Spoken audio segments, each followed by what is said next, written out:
Scale-up visa is one of the best categories that could allow you to settle in the UK within 5 years' time. Unlike skilled worker visa, this route only requires you to have a sponsorship for only 6 months. So if you're applying for entry clearance or you are switching on to a scale-up visa, you only need 6 months for which the company or the sponsor need to sponsor you for that particular period, and afterwards you can be unsponsored. You can work freely for any employer in the UK. So if you've been offered a job, a role which is in the SOC codes 2020 with a salary of £36,300 from a scale-up business, which is considered to be a high growth business, and they've got the scale-up license either by meeting the home office requirement or through the endorsing body endorsement.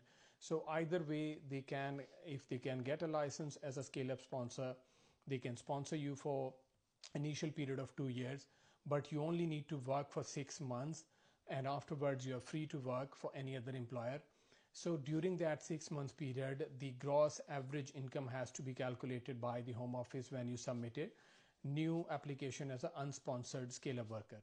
So one of the key requirement is salary, which is different unlike skilled worker visa. So the minimum salary that has to be offered by a business for a scale-up worker is £36,300, or the going rate of that particular job role, which is mentioned in the SOC codes 2020. So the highest of those has to be paid by the employer. So as a scale-up license holder, they offer you greater flexibility in terms of working. So unsponsored application can be made or sponsored application can be made. The business must acquire a scale-up license either through by meeting the requirement of a scale-up sponsor or through the endorsement, because if your business is new but you have a high growth business, you can get the endorsement from one of the approved endorsing bodies, which is same as someone is applying for an innovator visa. So if you get a scale-up license, you can sponsor them, or if you have already got a skilled worker license, you can add additional category in your existing license and you can sponsor people on scale-up as well. So after you have worked for your employer for 6 months, you can be unsponsored. So the initial leave that you will get is for 2 years, either entry clearance or leave to remain.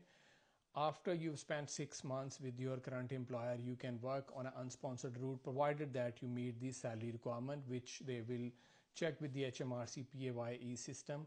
If you've been offered an average of that particular job role salary or 36,300, then you can be unsponsored and you can work freely for any other employer. But this requirement has to be met throughout the period of 5 years. In terms of job roles, is same as skilled worker. There is no difference.